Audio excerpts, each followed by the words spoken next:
Hello, good afternoon, and welcome to Lesson 10-4C, whatever that means. Unfortunately, this one's not in the textbook, but hey, if you've been looking for a challenge in the last couple days, today is your challenge. We're going to do surface area of prisms and pyramids. First, let's pause, take a look back at yesterday's assignment. I'm going to increase this a little bit.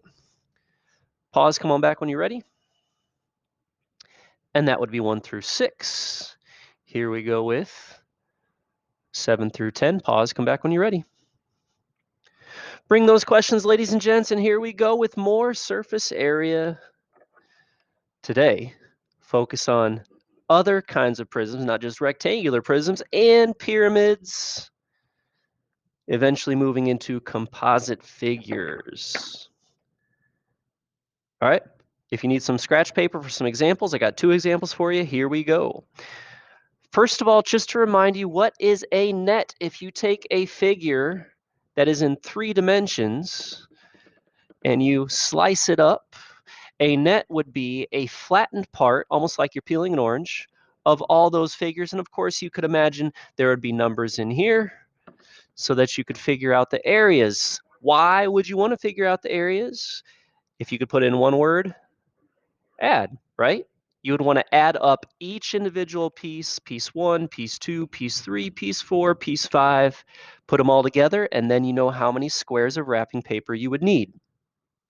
So, 2 different ways to find surface area prisms and pyramids. In fact, I would encourage you, if you're taking notes, put your pencil down, watch, listen, learn as I do both ways, pick your strength and go for it. Now, students with the strongest skills would be able to do both. But okay, pause, let's go. Nets, you know what that looks like. Whoops, put those together, Mr. Callan. So that would be an example of a net, kind of small. Let me make it a little bigger.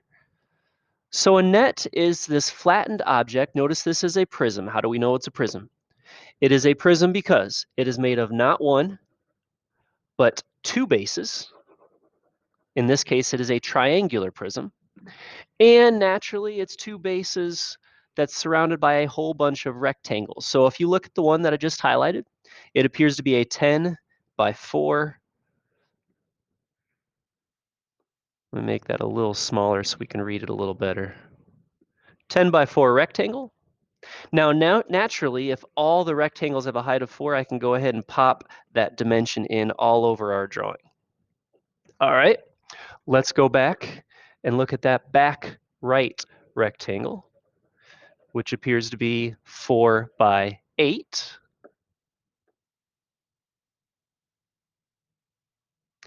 And finally, let's look at the back left rectangle, which appears to be 4-by-6. Now, with that in mind, ladies and gents, I bet you can already figure out you're going to find the area. If a 4-by-6 rectangle is going to have an area of 24 square units, 4-by-10 rectangle, 40 square units, and a 4-by-8 rectangle, 32. But of course, we saved the tougher part for the end. We need to find those 2 triangles. Now, the good news is those triangles are congruent. They are precisely the same. So once you find one, you'll find the other. The bad news is, don't forget with triangles, you have to remember the formula. If you picture a rectangle surrounding it, you got to take half of it. It's not that bad of news, is it? But then what are the base and the height? Here's where that right angle is important. In fact, I'm going to go ahead, I'm going to focus on the top.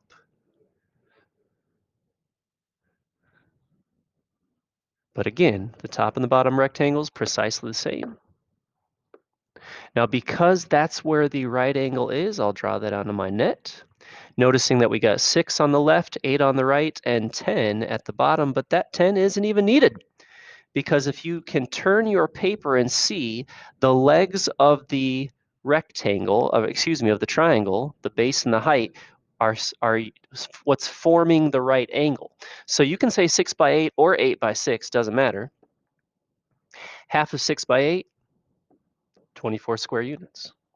And don't forget that if that's 24, that's 24. Now we have each and every individual piece, so we can add all the rectangles, 40, 32, 24, with, interestingly enough, 2 triangles that have a similar or same measurement. Add all those up, ladies and gents, you're going to get 144 square feet. All right, now let's go ahead and look at the face-by-face approach. Some people are okay looking at each individual face, but they don't want to draw out the net. Mr. Cowan, come on. I see a big rectangle, slightly smaller rectangle, slightly smaller rectangle, and then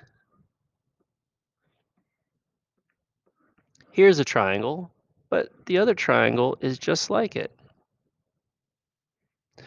How about Mr. Cowan with his poor drawing skills? I do the best I can, but I know it's not great. How about we just put a triangle times 2?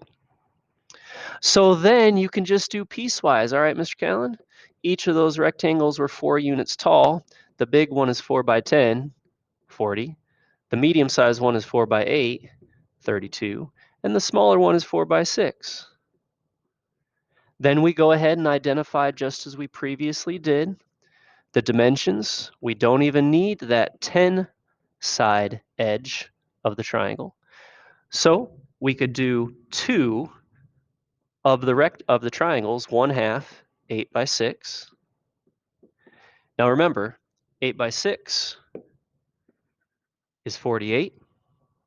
Half of that is going to be 24. But then when you double 24, it gets right back to 48. It's almost as if, a little disappearing ink here, 2 halves cancels out. So now what we can do is we can add all those pieces. We have the 40 rectangle, the 32 rectangle, the 24 rectangle, and the 2 triangles. And guess what? So at this point, I would encourage you, pick your strength and write it down. Again, students with the strongest skills should be able to do both. But students with good, solid pre-algebra skills can do one or the other. All right, pause, write down what you need, and come back when you're ready. Now, ladies and gents, as you can see, this is an example of a triangular prism, so it's time to head to the pyramid. Well, once again, I'll encourage you just to watch, listen, learn, and then to write down what you feel strongest about. First step, let's make a net. Interesting net here. I'm going to try to make this a little larger. Probably for me, the simplest thing to do is to look at the base first. In fact, I often ask my students to shade in the base, where we seem to have 11 by 4. And by the way, of course, an 11 by 4 rectangle is going to have an area of 44 square units. Now what's important is to look at each individual triangle. The front, I guess, would be the same as the back, where I already have the 11 written in. And here's this right angle right here, and it appears to have a height of 10 and 2/10. Now, whatever the top is, same thing for the bottom. Now let's go ahead and look at the side faces, which are going to be slightly different. Notice these are a little skinnier. Base of 4, as we've already written in. Here, the height of those side rectangles are 11 and 4/10. But frankly, we can just find each one and then double it, right? So if the area of a rectangle, or excuse me, area of a triangle is 1/2 the base times the height.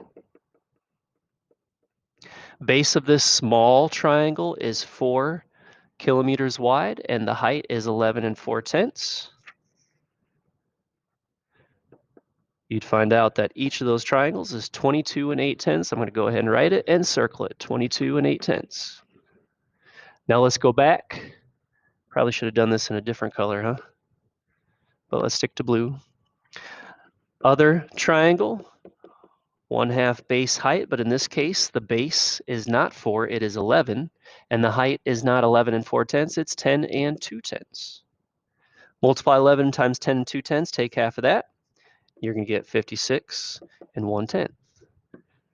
56 and 1/10, 56 and 1/10. Now we are going to add them all up. So 56 and 1/10, 56 and 1/10, 22 and 8/10, another 22 and 8/10. And don't forget that original rectangle that is at the base. Add those all up and you're going to get 201 as long as I didn't miscount. All right. Now what about these individual faces? The face by face method. Some of you are going to feel a lot stronger about that. Let me do that rectangle, which was 4 by 11, 44 square units. Let me do that green triangle. And if you want, you can just put times 2. And here you're writing in that it's 4 at its base, 11 and 4/10. Now we already calculated that out to the side. But if you want, remember, you can write 2 times 1/2. The base of that guy is 4. The height is 11 and 4/10. And because this is 2 of them now, you're going to have 45 and 6/10. Again, if you could see, 2/2 essentially cancels out because you have 2 of the rectangles.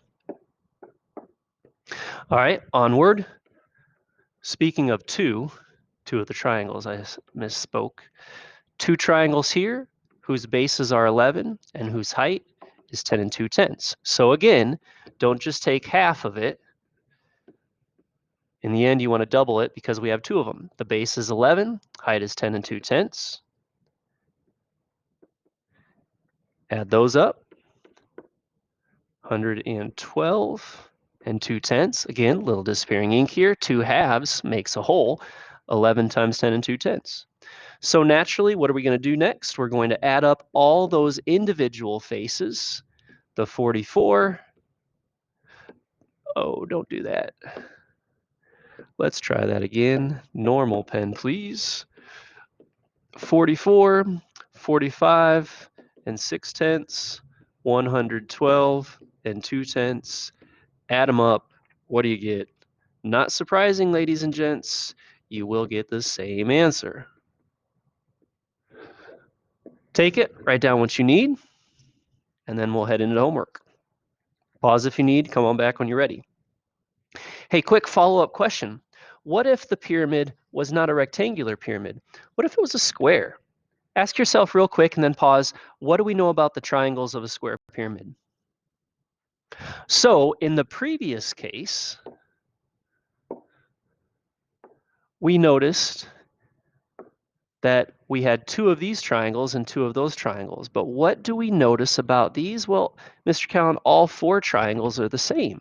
So in this case, you're going to have a square, whatever the side of that square might be, and then you're going to have 4 of the same congruent triangles instead of 2 of one type and 2 of another type. Folks, if you're looking for a challenge, now is the time. Worksheet 10-4C should look like this. Do well, and let's meet that challenge, shall we? Let's grow.